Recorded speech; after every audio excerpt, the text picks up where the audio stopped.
through, Juanita, Nathan, did you guys want to go over the practice exam question? I would like that. Awesome. Perfect. Let's do it. This is a hard one, by the way. Did it feel hard? Yes. It felt hard to me when I sat down to do it. I don't know what year I actually gave this as the exam, but I don't imagine I was very popular that year. It was rough. Okay, so let's start. We can all just put our mics on. I think it's just a few of us here and just sort of chat it out together. Step one, anytime you get a question like this on the exam, there are only two things I could possibly be testing you on. So step one, do you see everybody? Do you see a fundamental right issue or an equal protection issue or both? And if both, is there one that's more major and minor? So anyone jump in? Yeah, Juanita. I'm thinking an equal protection because same-sex couples will not be able to procreate. They actually, the official statute says that it's broadly defined so as to include de facto adoption and assisted reproductive technologies. But what else? What did other folks see?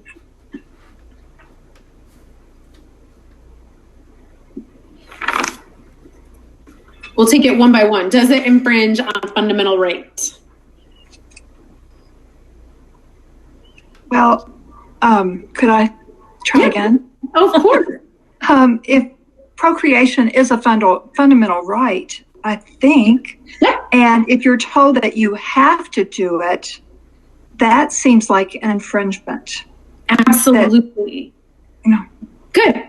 Perfect. So we're right back at Griswold, and it is slightly a classification, but it's not a super rigorous classification for us to look at. Generally speaking, if we're looking for a classification in our course, we're more likely to look for a classification on the basis of race, gender, or legitimacy. So the big equal protection issue that we're going to develop later in the course is when we get to parentage, a whole history of laws that treated people differently on the basis of marital status. So children, the bastard laws, children born out of marriage, and a whole legal regime that stigmatized non-marital children.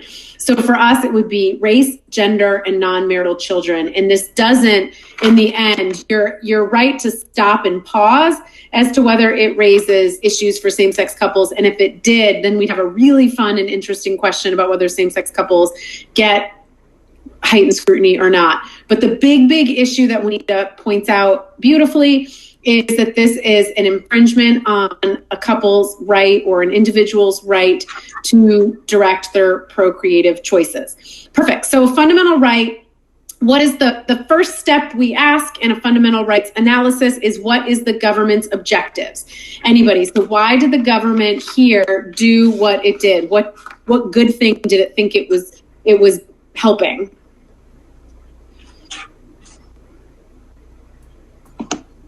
Drew? Is that the promoting the procreation and rearing of two consenting adults? Is that like where they thought that they were, I don't know, supporting that?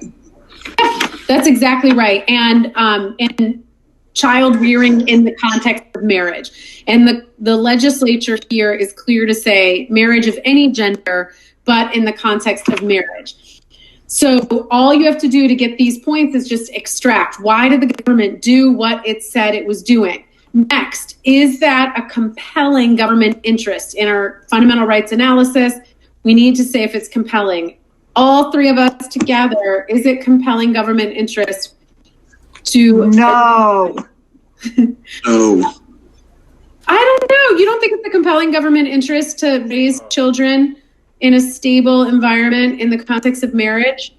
Okay, I guess that could be, but well, I guess the means weren't good.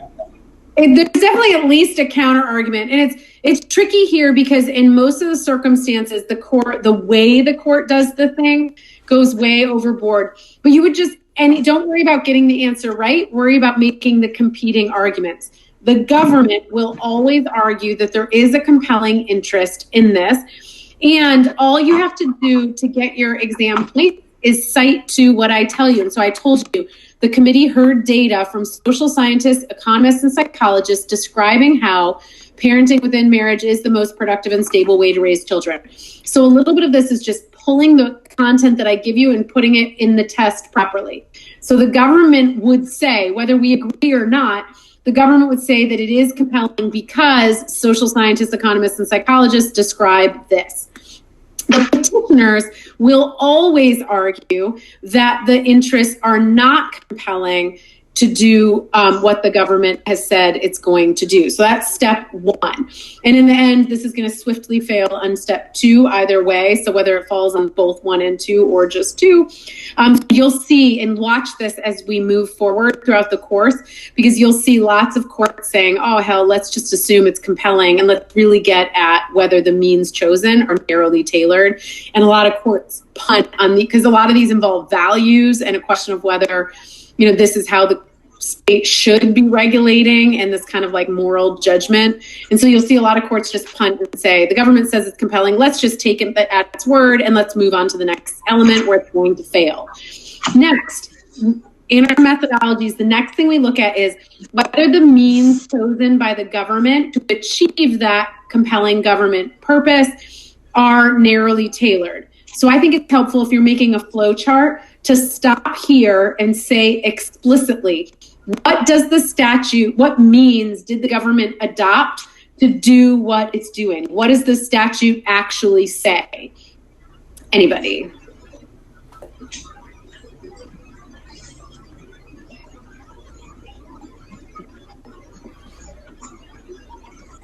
Drew, do you want to take that one? So what is the government telling people to actually do? It's super straightforward, but let's make sure we extract it nonetheless. Or Dimitri. Sign a affidavit. Sign an affidavit. They have to fill out an affidavit saying what? You got it. Sorry, I've called on 2 people at once now. You got it, Dimitri. What's in italics right here? So the exclusive purpose of this marital union is to procreate or raise children. Good. And if you can't do that, what will happen? Oh, if you can't procreate? Or if you won't sign the affidavit saying that your purpose of your union is procreate, what would be the result? At 3 or 5 years of marriage, one of the parties. Juanita? Will you be able to marry? I guess you won't be able to marry. Good. And so what does that do? What did we just issue spot now? Another fundamental right. Abridged. Beautiful. You see how it's kind of tucked in here? Every one of the questions I give, I think my exam is split in 2. I think the bread and butter, 80% of the exam is super straightforward with no tricks or hidden, red herrings. And the con law question, I think, is always tricky, and it requires a real rigorous eye to make sure we see it all. So if you follow these methodologies, you'll really help make sure. And so I think one of the most effective techniques to make sure you answer the question successfully is when you get to that moment where it says, what means has the government chosen? You actually take the time to say explicitly what the legislature did, because almost every exam, you will see something that you missed in your first read. Because your first read, you just want to get started. Time pressures are real. You look for the thing that just jumps off the page. But the A answer always has something else built in there that only some of the class is going to see. So great. So we didn't see it at first, but now we've added it in. Drew. Oh, I was raising my hand for something else. Oh, okay. Yeah, sorry about that. Oh, no. And there's only 3 of us. Nobody has to raise their hand. Just shout. Perfect. So we handled step 1. We found a compelling government purpose, or we at least set it aside for now and moved forward. Now we've identified what means the government has chosen to achieve these compelling purposes. And the question now is, are those means narrowly tailored? And one way to think about that is to look for examples where the law goes too far in achieving the stated purpose, or examples where the law doesn't go far enough. So let's talk that out. What are some ways in which this law is poorly drafted, where it overreaches or underreaches to achieve the state's compelling purpose? Because they're pretty much saying that you can't get married unless you're going to have kids. Good. Like the outcomes, I mean, that's insane.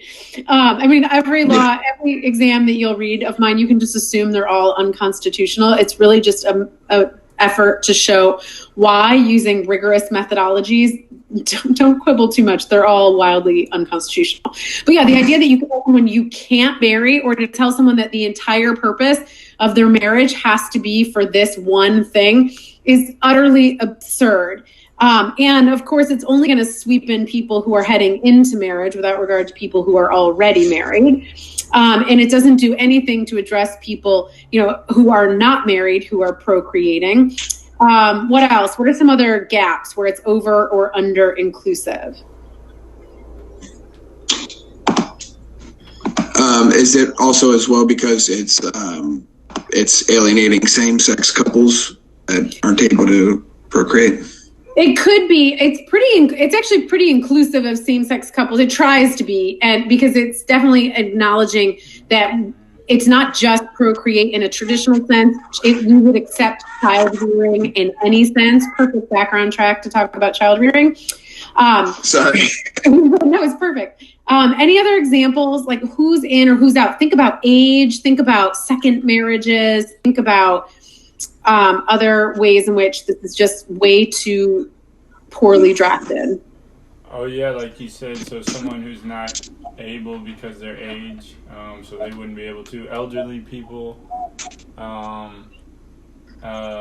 was I thinking? Because we talked about something last class where I forgot what I was gonna say. Good, but that's so one great example is it's talking about how parenting should occur in the most stable way to raise children, but it doesn't do anything to address marital age. So you've got lots of people marrying later in life.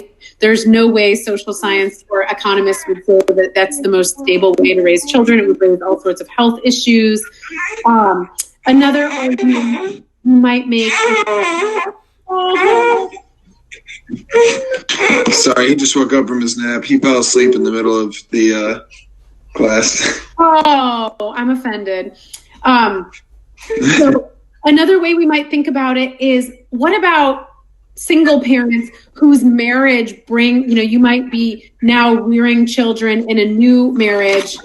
Actually, that wouldn't work. Never mind. It says raising children, but that would still work. But anyway, there's plenty of examples, though, where this law is not promoting the overall broad health or wellness of the children. So it's not narrowly tailored. Next, let's talk about amendments. The A answer to this question on the exam has to address this. It says somewhere on here, I think. If it didn't here, most of my exams explicitly tell you to look for ways to save the law or defend the law if it could be defended. So what are some ways that we could rewrite this law that would not run afoul of the right to procreate or the right to marriage? What could the state do instead? Could they incentivize people to procreate but not make them sign a sworn affidavit saying that they would? Beautiful. Good. Right. We can do all sorts of things to nudge and lure people. We give all sorts of tax benefits. We give all sorts of benefits, or we can give benefits like Family Medical Leave Act and things like that to support child rearing and to support child raising. But that's very different than saying that in order to support one fundamental right, we're going to infringe on your right to marry. That infringing on the right to privacy through marriage and procreation. Last question, and then open it up. The last question through to answer is, what cases would we want to ensure cited here? We haven't yet talked about case law. What cases cite? And I think there's two particularly that are must cite for the exam. I'm not. I don't have my stuff in front of me. I'm just going off memory. Would Loving, is that the first one where they talked about the right to marry who you want and everything? That was with Lovings. Good. So for the proposition that the right to marry is fundamental and can't be infringed upon without a good reason, we could definitely cite Loving plus Zablocki plus Turner, that trilogy. What else? Obergefell. Did you say Obergefell? Yeah. The only reason why I say that is just because the name sticks out in my head. Yeah, no, okay, I was right. And I think Obergefell gets cited. I actually think Obergefell is critical to cite because it talks about the dignity of family recognition and the importance of recognizing the dignity of family interest. That's actually, in a weird way, the Obergefell case might be cited for the conservative position that this is narrowly tailored or it is a compelling government purpose, because the language in Obergefell is so conservative on family formation. The court in Obergefell is very much lifting up a specific kind of family, particularly the marital family. So it might actually be cited notably not for its more liberal understanding as a victory for LGBT couples, but more as a conservative statement on raising children in the context of marriage. And then finally, Lawrence might also be cited for that sort of liberal view of privacy as the right to make decisions, to be intimate with who you want, and for the government to sort of stay out of it entirely. But the key reason I bring up the cases is what you should expect on the exam is that there will be something of a cluster, I'll call it, of cases, or a pod or a sort of cohort of cases that you'll definitely want to cite. So here, you could also maybe cite Griswold for the idea, or Eisenstadt for the idea that the decision to raise, whether to bear or beget a child is a fundamental right. But look in the exam, follow the methodology that I'm following for step 1, whether the government's interests are compelling, and step 2, whether its means are narrowly tailored. But then also, if you made a list, we've covered top 12 cases, and every exam question has 3 or 4 that map really nicely. There's the abortion cluster of cases, there's the marriage cluster of cases, there's contraception clusters. But just sort of think about them all and make sure on the exam that you cite to some of those cases that are most appropriate for the question. So that's my practice exam. How do you guys feel? You want to do another one, like in another session? You guys starting to feel more comfortable gradually? Where are you at? Actually, let me stop the review. And so we can just chat. Okay, go ahead. I would love to do another one in another session. I think just take what I learned here and then apply it to that one. Also, with those clusters, how do you want us to throw those in there? So say the court would cite this, and this for the fundamental right to marry, or... Yes, so I think it's harder to write an exam question for students to write an exam common law answer by saying what the court will cite. I think it's easier for you to approach your exam writing by what the petitioners will cite and what the government will cite. So I think Drew's list of cases, Loving, Zablocki, and Turner, are what the petitioners would cite, maybe with Griswold or Lawrence as well. And ironically, I actually think the government would cite Obergefell for this more conservative read of what the state should be regulating. But yeah, so I would encourage you, if you're moving toward exam prep material, I think that you want a flow chart for how to answer any question for a fundamental right or equal protection. And I would do a case chart. Here are all the cases. Here's a short summary of the facts. Here's some clarity about whether it's equal protection or fundamental rights. Here's the court's holding, and here's and you can just sort of like, run down the list. Should I cite Loving? Should I cite Zablocki? Should I cite Lawrence? And just look at the whole list all together. So when you say cite a case, sorry. Shout out. Hello? Yeah, sorry. If we cite a case, you want us to quote something from the case? No, definitely do whatever you've been doing on other exams before. Just give it a shout out or a reference. So nothing formal, but just say, relying on, whole woman's health, the court will apply the undue burden standard. But just a shout out is plenty. Okay. Yeah, definitely don't be too formal. Awesome. I would like to. I agree with Demetri. I'd like to do another problem one day if we could, because I am more familiar now than I was 2 weeks ago with it, but I am still way away from exam readiness with it. That's my fault. I haven't gone back to really hammer it down because I've been just doing everything else for the class where I need to go back and really, because I feel comfortable with. More comfortable with the other stuff like the equal distribution and things like that. So I think I need to go back and really before the next, because I didn't do this problem when you started talking about it. Because I know we had changed what we were originally going to do, so I didn't do it at first. Do another one and try and, like you said, get a flow chart and hammer away before the next one, so I can maybe refine it better.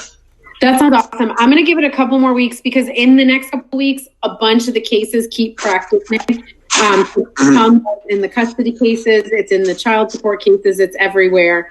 But what I'll do is maybe in maybe not next week, but the week after, I'll do the same thing and maybe I'll do it before next time instead. But likewise, like a 20-minute, just a run through of an old exam. I just think, and I have a bunch of them posted and you'll just they're all the same. Every single one of them. I love how we found the marriage issue only by going through that methodology, because every single exam has some tipping point of where students excel and where students, sort of get it done, but miss some of the greater complexities of it. Thank you for the review. Yeah, no, it's great. And the other thing I'll say for exam purposes is the way the math shakes out, you have 36 minutes to answer a con law question if you're doing 20% of your time. So you should also assume that there's, more that you would want to say. So make sure if you see a question that has both equal protection and fundamental rights, you start with the one that is the bread and butter of it all, and just make sure you manage your time like that funnel I always teach, where you do your really great work on the most important part and then allow yourself to fizzle and rush at the end. I personally encourage the exam is given to you with the con law question first and the bread and butter family law question second. If you're someone who loves con law and you're someone who could write all day about con law, or just find it stressful for the opposite reasons, I actually suggest people do the con law question last when you're just running out of time, because I worry that a lot of people spend more time than they should on that question. Gotcha. I think it feels good to do. Thank you very much. It's good to see you guys. I'll see you next Thursday. Okay, bye-bye. Awesome. Thank you. See you. And I'll schedule one more, and at least one more, just sort of debrief like this with a new question. All right. Okay, thank you. Thank you. It's great to see you guys. Take care. You too. Bye. Have a good one. Bye. Sure.